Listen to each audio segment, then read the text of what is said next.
Okay, in this video, we will watch the configuration of storage account 2 with blob service. So the first configuration is public access level. In this storage account, we restrict the anonymous access of the storage account. In the previous account, we allow anonymous access. That means access without any authentication. But now, if users want to access the storage account or blobs in this storage account, they must be authenticated with the right credential. So we can see the configuration here, how we can configure the anonymous access of storage accounts. So under configuration, anonymous access is disabled. Anonymous access is disabled here. Allow below anonymous access disabled. That means everybody wants to access this storage account must be authenticated.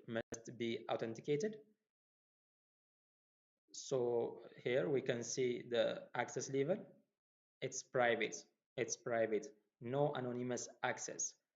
So for this storage account, we use role-based access control. That means Microsoft Entra ID is the center of identity and access management in Microsoft Entra ID tenant.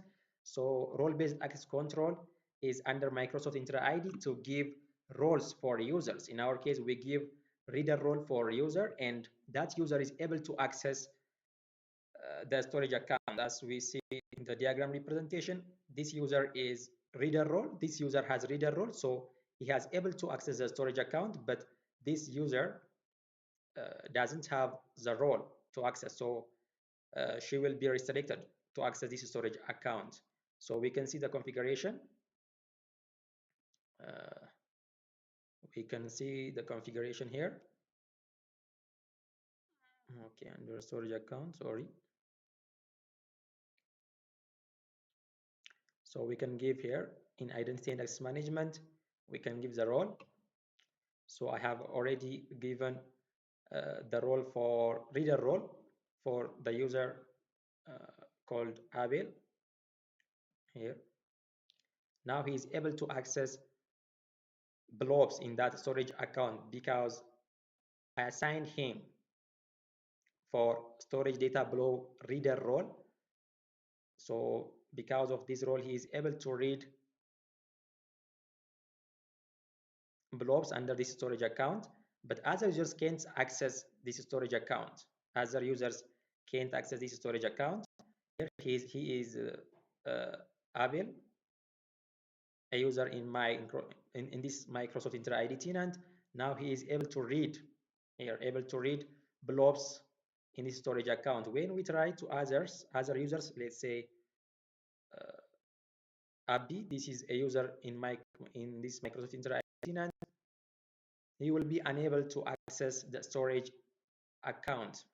Even if he is able to access the storage account, he can't read blobs in this storage account because he didn't have the permission to read. I didn't assign him to read blobs in this storage account. So when here, you don't have permission to use the access key to listed data. He's unable. Like him, everybody is unable unless they are assigned for a certain role to read storage accounts. So let's back to the administrator account.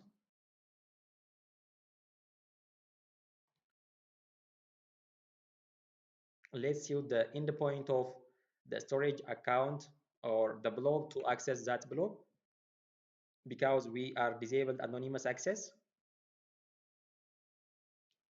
Let's use the endpoint of one blob in this storage account.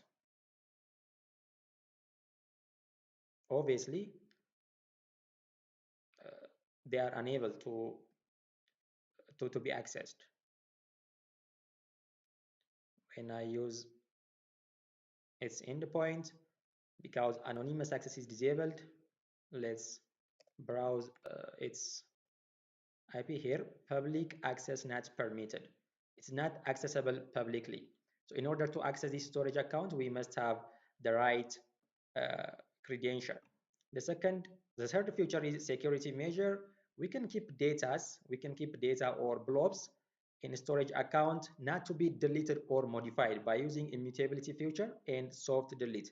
Immutability feature enable us to make the blob not to be deleted for specified period of time or forever. If we use legal hold policy, that data will be undeleted forever unless we explicitly remove this immutability feature. Let's try to delete one blob here. Let's try to delete one blob here. It will be undeleted because there is immutability feature here. It is not because of authorization, but it is because of the blob is immutable due to one or more legal hold. We can see the legal hold in access policy and how we can configure this legal hold for a certain blob here. This is a legal hold. If we want to add another legal hold or another policy, we can use this future. The first, this is time-based retention. We have to specify specific periods not to be deleted in order to make this blob not to be deleted or not to be modified. So because of this rule, we can't delete this storage account. We can't delete this storage account, but we can explicitly remove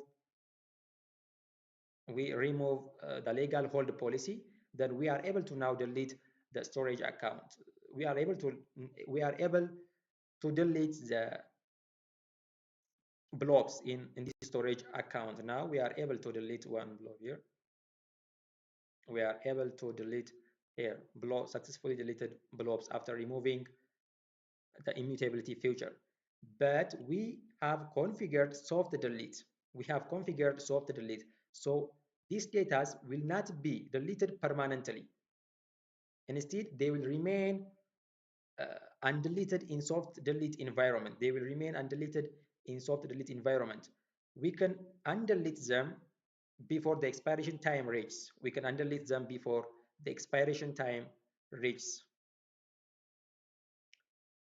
So this is the way we keep our data. So the last configuration is data availability.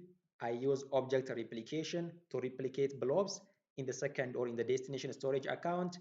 This feature enhances the performance of storage account to be accessible because users can access data from the region where they are closest to. So in order to uh, enhance the performance of the storage account, I configure object replication. This object replication also requires policies.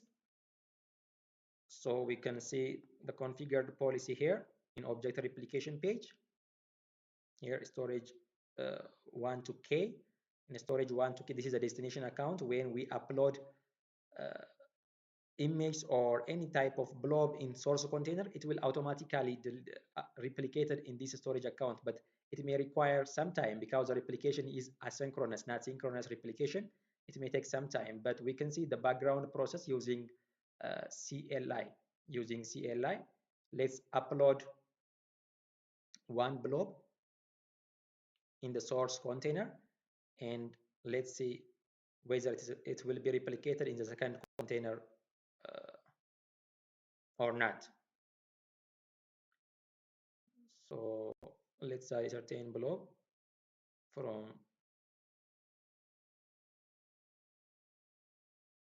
let's add this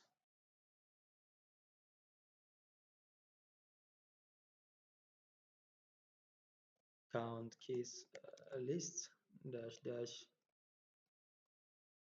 count name is storage 1k and dash resource group is reg2.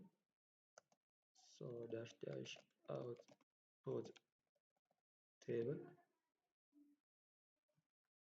So here we can use either of the key from key 1 and the key 2. So let's store it in variable.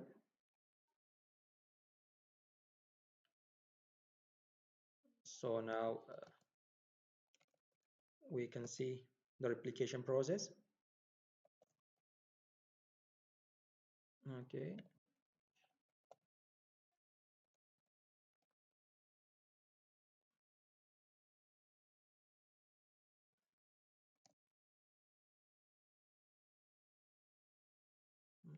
Okay, it's ready to. I think it's container.